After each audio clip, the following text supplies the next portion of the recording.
Jimmy Thang, you're here. A new graphics card has come out. Yes. The 1060, which is 10 lower than the last graphics card. Yes, it is 10 lower than 1070. So that leads me to believe that this is perhaps some sort of budget card in that same family. It's in the same family. It uses the Pascal microarchitecture. Budget, not so much. I would say mid-range. Okay. So it's starting at $250.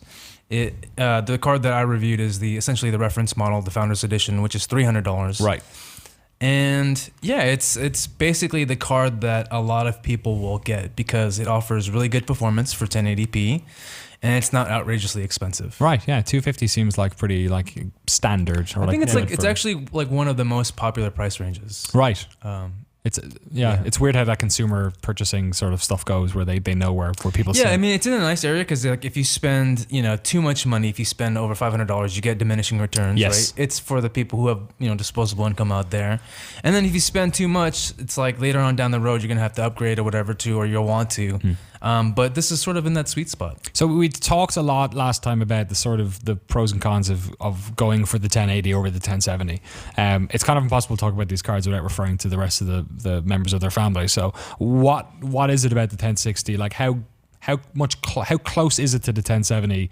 How much worth is it just like throwing in that extra couple of cash if you have it to get the 1070? Sure. So the 1070 is, let's see, I wrote this down. It is 23% faster than the 1060, but it's also 33% more expensive. Right. So the 1060 is actually a better deal. If you like, most people game at 1080p. If you want a game at that resolution, then I'd say go with the 1060. The 1070 is more for like 1440p, or if you want to like sort of dabble in 4K. Right. What about, where does virtual reality come into this then, do you think? Because I'm kind of super layman when it comes to this. Like I built my own PC again 9 months ago, but I don't keep on top of it all the time. Sure. But it seems to be that people are saying you should get that extra bit of power if you're going to try and run virtual or multiple monitors, I guess, which is what VR requires. I mean, I think I've said this before, but VR is very graphically demanding. You need to have, it's basically running two 1080p panels in a way. Right. In each eye. And then you have to maintain a really high refresh rate or frame rate of like 90 frames per second or higher consistently. If it drops, it kind of it can make you motion sick. Yeah. So it's really important to have a high resolution and a high refresh rate. The 1060 for $250 can do that. And also AMD also released a card not that long ago, the RX 480, which starts at $200. And I'm actually going to put together a VR build, like a really affordable VR build.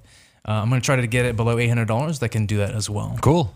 Yeah, I saw Asus was selling one of their ROG systems built for VR for like $700, $600 recently. Really? Yeah, it was super cheap. Wow, that's really It may have been like a deal, but it's certain the discussion has less changed. than the cost of a Vive. Yeah, that's true. But I think I see the discussion changing around VR pretty soon, like in the near future, where it's this cost prohibitive thing, and that's going to kind of go away. And people are just going to be buying PCs that like this is VR, it just works on my PC. Right. I didn't buy it for VR. Like it's just powerful enough out of the gate. Yeah. I'm looking forward to that because I think that's the sort of thing that's going to make devs more inspired to actually treat VR like a worthwhile pursuit. Yeah. Right. That is a big... It's not like to get a VR PC, it's like this magical sort of requirement. Like if you have a high-end gaming PC, that's going to be able to do it. No, totally, yeah. But for a lot of people, I think they're not gaming like a hardcore gamer. Yeah. And they're just like, I've heard about this VR thing. What do I need to do it? Yeah. Oh, that's too expensive. Like it's that type of thing where you're like you budget for the $600 or $800 thing, and then you're like, oh, but I also like need to upgrade my graphics card. Like I used to get that a lot when I worked in retail, which was like people would come in and wanted to buy a game for their kid, and then you'd be like, oh, but your system requirements are this, and they'd be like, there's no point, then I'll just get them this other thing. Like, or they wanted to get them the new console and then realize that all the games cost way more because they're all new games. Like there's always that, once you add that like extra cost onto people, it sometimes becomes that extra barrier that just kind of stops them from doing it. Right. So it should be pretty interesting, I guess. Yeah, I mean, it seems like a pretty good one. I'm guessing, like, what was the game at which you started to struggle at for you? Was it, because I see when your benchmarks, there's all like the good touchstones of, those crazy Eastern European first-person shooters, BioShock Infinite, all that sort of stuff. Yeah, so games like BioShock Infinite, Shadow of Mordor, those games are sort of what I would consider like mid-range graphics kind of games. Like they're gonna look pretty, they're gonna run pretty well or well optimized. Games that will really push your system include Metro Last Light, Right. And like Rise of the Tomb Raider. Yeah, I mean like The Witcher to some extent, to a lesser extent. But yeah, I'll test out a bunch of different games. So like BioShock Infinite will be like, here's a game that's not super easy to run, but like it will run on like, you know, it should be able, it's like a moderate game.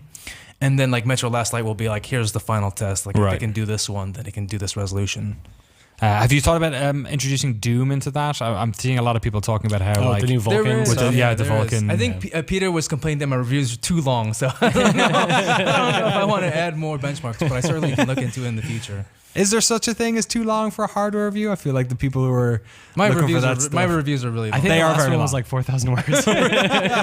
So it's like reviewers are like, how come you don't add more benchmarks? And I'm like, this is already ridiculously long. And then not only that, I have to go and like test like 5 other cards, like run all those benchmarks too. of course. And then like a lot of people don't know, like sometimes I have like 3 days or whatever, like a week to review these, and I don't have time to like running benchmarks like takes time. Like I can't. It seems simple, right? Just go to the for some games, just go to the menu and hit benchmark, but it's a pain in the ass. Yeah, and I'm 'Cause, like, I'm also doing like experiential benchmarks where I'm literally playing the games. I'm like running fraps and recording average frame rates and things like that. Yeah, it's stuff like that, right? So it's very time intensive.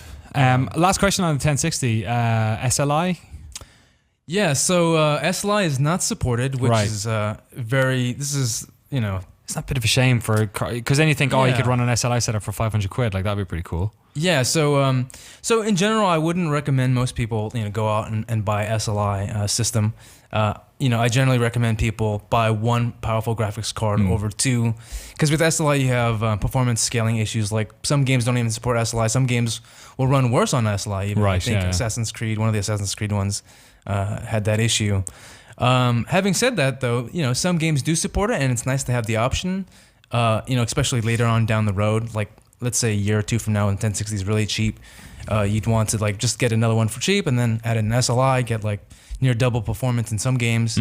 But with 1060, it doesn't support SLI, which was very surprising to me.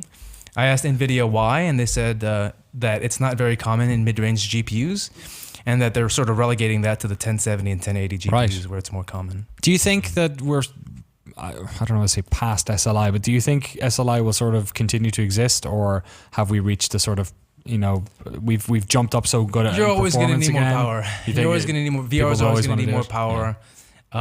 People are always going to want better graphics, I think. Next generation consoles are always going to come, kind of thing. So it's, I think we're always going to want more power. I was actually interviewing Tim Sweeney the other week, and I asked him, like, how many teraflops would we need to reach photorealistic graphics? And he said he thinks around 40 teraflops. And 40? 40. Okay. And the 1080 is like 9 teraflops, and the new Xbox is like 6. Right.